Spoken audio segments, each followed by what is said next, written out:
आपका आपके अपने परिवार रैंकर्स गुरुकुल यूट्यूब चैनल पे। तो जैसा कि आज आपको पता है कि एसएससी ने बहुत ही जबरदस्त वैकेंसी निकाली है मेरे भाई, आज उनका नोटिस आ गया है। हालांकि इसका अनुमान बहुत पहले से लगाया जा रहा था कि 30,000 से ऊपर वैकेंसी आने वाली है, लेकिन एक ऑफिशियल मुहर तो ऑफिशियल ही होता है, इस बात को समझ लीजिए। तो आज एसएससी ने ऑफिशियली अपने मेल पर ये सारी बातें उन्होंने जानकारी दी है अपने वेबसाइट पर कि यहाँ पर सीजीएल में कितनी वैकेंसी होने वाली है। लेकिन आप थंबनेल में देख रहे होंगे 1 लाख प्लस वैकेंसी। तो भैया इसका माजरा क्या है? सीजल की तो वैकेंसी चलो समझ में आ रहा है कि कितना आया, लेकिन ये 1 लाख मैंने क्यों लिखा? अगर कुछ लिखा होगा तो उसके पीछे की कुछ तो बात होगी यहाँ पे। तो चलिए बताते हैं हम आपको यहाँ पर इसके पीछे का रीजन। सबसे पहले अगर आप देखते हैं तो सीजीएल में आज जो वैकेंसी रिपोर्ट हुई है वो कुल मिलाकर आपको 37,000 से ऊपर की वैकेंसी रिपोर्ट हुई है। और ये 37,000 वैकेंसी में मैंने आप लोगों के लिए पूरा डिपार्टमेंट वाइज वैकेंसी लिखा है, ठीक है। ये पूरी की पूरी पीपीटी हम जो है टेलीग्राम पर डाल देंगे। दोनों टेलीग्राम है हमारे, रैंकर्स गुरुकुल और मैथ्स बाई आदित्य रंजन। तो सीएसएस में कितनी वैकेंसी आई है? 982, मतलब दिल्ली में जबरदस्त पोस्टिंग। इसके अलावा अगर हम बात करें एयरफोर्स हेडक्वार्टर में तो 178 यानी 178। एमईए में भी इसमें अच्छी खासी पोस्टिंग है, 126, ठीक है। आईबी आपका 29 हो गया, इलेक्शन कमीशन में 5 है आपके, और इसी तरीके से यहाँ पर टोटल 1423 वैकेंसीज ये हो गए हमारे। उसके अलावा जो आपका सबसे लुक्रेटिव पोस्ट होते हैं, जैसे आपका एक्साइज हो गया, जैसे मैं एक्साइज इंस्पेक्टर हूं, मेरा वाला पोस्ट हो गया, तो इस बार 1113 वैकेंसी है। एग्जामिनर की भी अच्छी खासी बहाली आई है, 614। इस बार ऑल इंडिया रैंक 1 ने जो चूज किया है वो एग्जामिनर, इस बार नहीं पिछली बार की अगर हम बात करें, श्रीनिवास तेजा ने, ठीक है।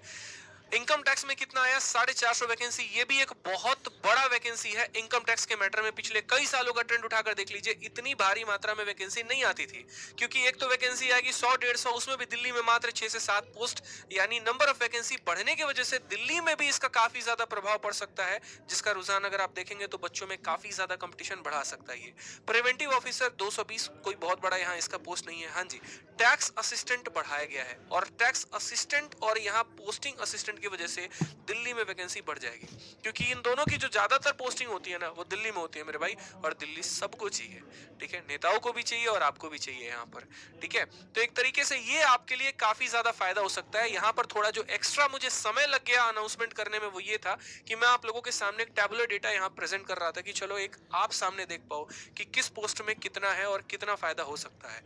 तो 4800 ग्रेड पे की बात करें तो इसमें 1462 वैकेंसी है। 4800 ग्रेड पे जैसे डबल ए हो गया, जेएसओ हो गया आपका। 4600 ग्रेड पे जैसे इनकम टैक्स हो गया, सीएसएस हो गया, एमई हो गया, ये सारे पोस्ट हो गए। इसमें 3942 वैकेंसी है। इसके बाद अगर हम बात करते हैं तो 4200 ग्रेड पे वाले जो पोस्ट हो गए उनमें आपका 1314 वैकेंसी हो गए, और बाकी जो भी बच गए वो हमारे 2800 ग्रेड पे के हो गए। ये तो सिर्फ ये सीजल के वैकेंसी के आपके ब्यौरा था। मैंने तो थंबनेल में 1 लाख लिखा था, उस 1 लाख का यहाँ पर क्या फायदा हुआ और 1 लाख का रीजन क्या था, तो हम आपको बताते हैं। शायद आप सिर्फ सीजल पर नजर दौड़ा रहे हैं, मेरा विजन उससे एक कदम आगे है आप लोगों के लिए। आप जरा इस पूरे 2023 पर नजर डालिए, तो इस पूरे 2023 में कितनी परीक्षाएं होने वाली है। कई सारे लोग परेशान हो गए, सर सीजल का मेंस डेट बहुत पहले आ गया। हम तो परेशान हो गए सर, 20 दिन में कैसे तैयारी करेंगे, 25 दिन में कैसे तैयारी करेंगे। ठीक है भाई, हम इस बात को मानते हैं कि 25 दिन के बाद आपका मेंस है, लेकिन अगर आप ये भी नजर दौड़ाओ तो पूरे साल में एसएससी को इतने पेपर कराने हैं, अगर उसने अपने आप को फास्ट नहीं रखा तो क्या सिचुएशन होने वाली है, ठीक है। तो अगर आपकी तैयारी अच्छी है तो यूं समझ लीजिए कि इतने मछली है समंदर में, जाल फेंको, कांटा तो किसी न किसी में लग ही जाने वाला है। यानी मेहनत अच्छी करनी है, इतने सारे पेपर हैं। आप इस बार देखिए सीएचएसएल 2022 इसी साल होना है, सीएचएसएल 2023 इसी साल होना है, यानी सीएचएसएल की 2 परीक्षाएं हैं। इसके अलावा अगर हम बात करते हैं तो एमटीएस 22 भी है, एमटीएस 23 भी है, इसकी भी दोनों पेपर होने वाले हैं। फेज 11 जो कि एक बहुत अच्छा पेपर होता है, ये भी आपका होगा, और सीजल भी होगा, यानी ये दोनों सीजल लेवल के पेपर होते हैं, ये भी आपको मिल जाएगा। सीपीओ 22, इन सब के वैकेंसी को अगर हम फाइनलाइज करके करें तो 2023 में कुल मिलाकर 1 लाख से ऊपर वैकेंसीज आने वाले हैं मात्र एसएससी में। रेलवे और बैंकिंग तो दूर की बात है।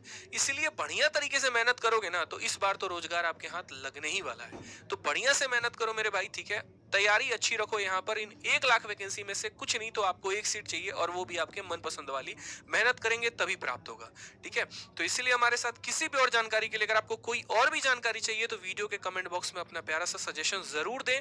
कुछ और है, आपको कोई भी इंफॉर्मेशन चाहिए तो वो भी बताएं, हमारी टीम पूरी रिप्लाई करेगी, मैं भी उसको पढ़ के रिप्लाई करूंगा। और जान लगा दो मेरे भाई, या तो इस बार मतलब यूं समझ लो इस बार नौकरी लेनी है, नहीं तो अगली साल का क्या अपॉर्चुनिटी वाला है, कोई फायदा नहीं है। क्योंकि चुनाव है अभी, और चुनाव है यहाँ पर, तो मोदी गवर्नमेंट से लेकर हर कोई बस ये चाहेगा कि ज्यादा से ज्यादा लोगों को हम रोजगार दें ताकि उस मुद्दे पर हम चुनाव लड़ पाए। ठीक है, तो आपके लिए एज अ स्टूडेंट सबसे ज्यादा फायदा है ये साल, इसमें फायदा उठा लिया तो समझ लीजिए बहुत भला होने वाला है आपका। ठीक है, तो जान लगा दीजिए, मेहनत करिए, आज से रगड़ कर मेहनत करिए, जितना कराया जा रहा है क्लासेस में अटेंड करिए बढ़िया तरीके से, अपने नोट्स को पढ़िए और इस बार एक सीट आपको पक्की करनी है। ठीक है, तो अब की बार होगा जय जयकार। धन्यवाद।